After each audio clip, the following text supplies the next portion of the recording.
So I just got done watching the hbomberguy nearly 4 hour long video essay on plagiarism and you, quote, tube. And I, wow, what an amazing video essay. But this video here is going to be primarily talking about the ending section, the last 30 minutes of the conclusion, and talking about really how plagiarism and creativity and how YouTube has gone from a place of creativity and inspiration and, people parodying other people or riffing off other people and so on to purely being monetary. I started doing YouTube because I've always wanted to have an outlet for my creativity and have it be whatever I want it to be. Whoa, my hair is all over the place. All right. And have it be whatever I want it to be. If I wanted to make a video of, ranking all the tuna fish flavors from Starkist and it's just a tier list video, I can do that. And because of the fact that I'm trying to garner an audience of people watching me and for my content and not just, regurgitating something else of trying to be the other 30th, champion, Minecraft speedrunner or whatever, or anything like that, that seeing how difficult it has been when it's been so easy for other people to just copy another person, use a bunch of, editing templates. By the way, I had no idea that was a thing you could do. I've been editing all my videos by hand. I should probably look into that, but not have it turn into just schlock. Anyway, that seeing that last 30 minutes of a multi-million view video essay, calling out people and small creators and praising them, of being like, this is the groundwork, this is the people that are putting in the work, this is what YouTube is all about, this is what being a creative is all about.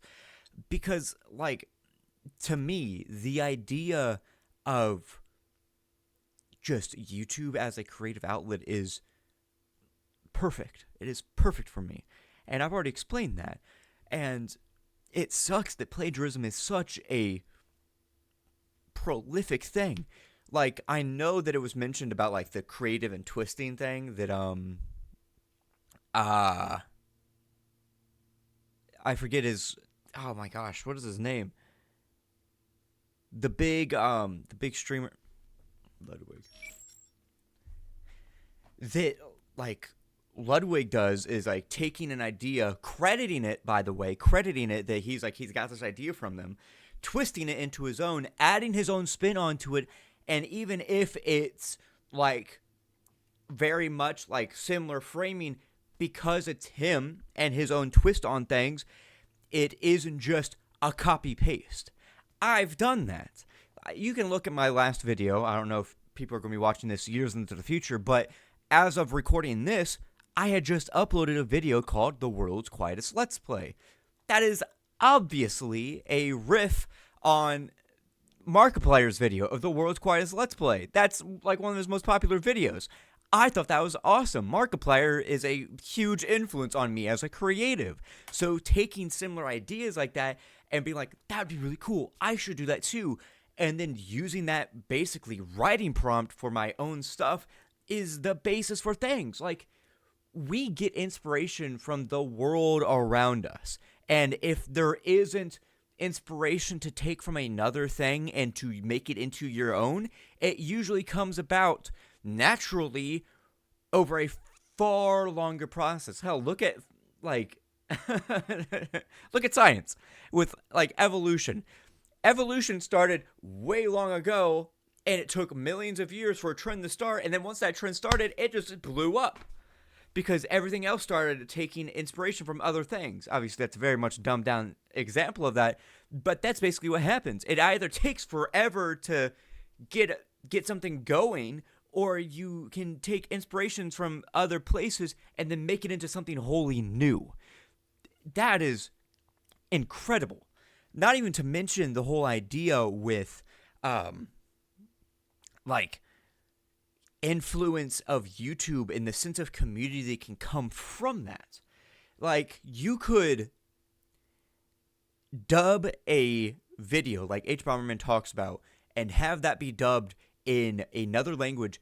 That in itself grants an entire new accessibility. Imagine this. Imagine somebody subtitles my videos in Japanese, and then I have a Japanese fan. They do not speak English. They do not understand what I am saying, but because of my videos accurately being subtitles, it is accessible to them, and they are able to then find someone that they enjoy that they might not have been able to find in their own native tongue. That is wild. That is such a sense of community and a sense of togetherness that is like astounding. Imagine if that fan were to then learn English from the subtitles or be inspired to want to understand their favorite creator even more, so they start learning English, and then they don't need those subtitles anymore, but then they can go and share that with their other friends that might speak my language. That is awesome. It gives the idea of an idea that I really, really love, and that is one person at the lead with a group of people behind them supporting them, but they're all still supporting each other, and then that group just creates a community. And with all those efforts, they have, like, the fruits of their labors come to fruition. Like, you can clearly tell that, like, there's a leader or so on and so forth, but because everyone is, playing a part in some way, it just shows a sense of togetherness. Or even just straight up no leader is also really cool because it offers a different dynamic and so on, but it still pushes out and becomes the like result of whatever they're working towards, because you can't always do something alone. Even if you are the lone wolf, it is always good to have backup. It's always good to have support in some way. Like, that is just so cool. And the idea of YouTubers and the idea of all that stuff of working together, taking inspiration from other people, even if you don't know them, is like the fundamentals of that.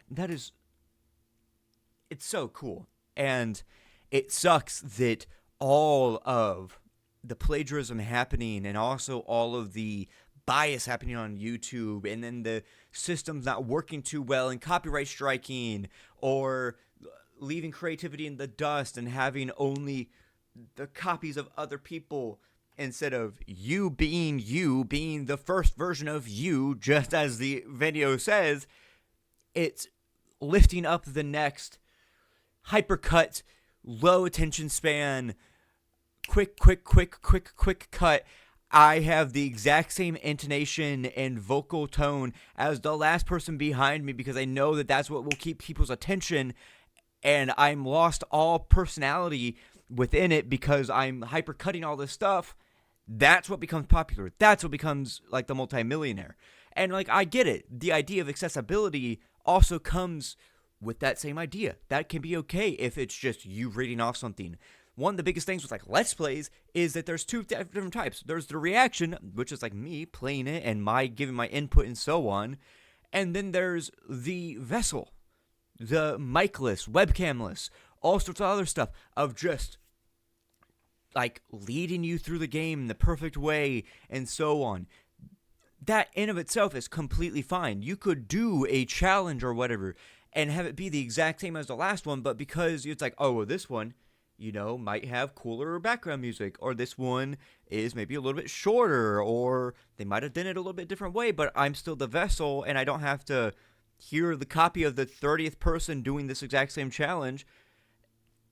It can be helpful. And like the whole accessibility thing at the end of the video that this is entirely based on, again, I'm going to put credits into the credits to the original video, that having all this accessibility of like having you just read off something or just talking about something or adapting something or so on, and it has like 0 to no input of yourself, but just you talking in a monotone voice, that's completely fine because some people enjoy that.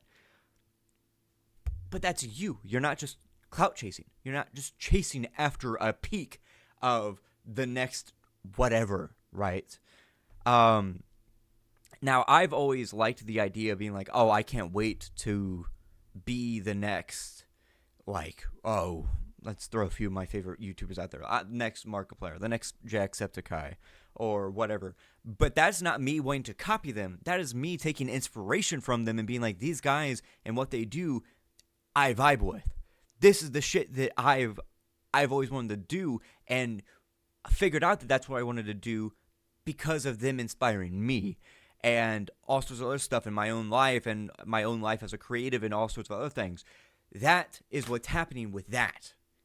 It's so cool to have that now, and that I'm actually working towards that. And I can't be thankful enough. But yeah, I think that's going to be the end of the video. That's the end of the rant.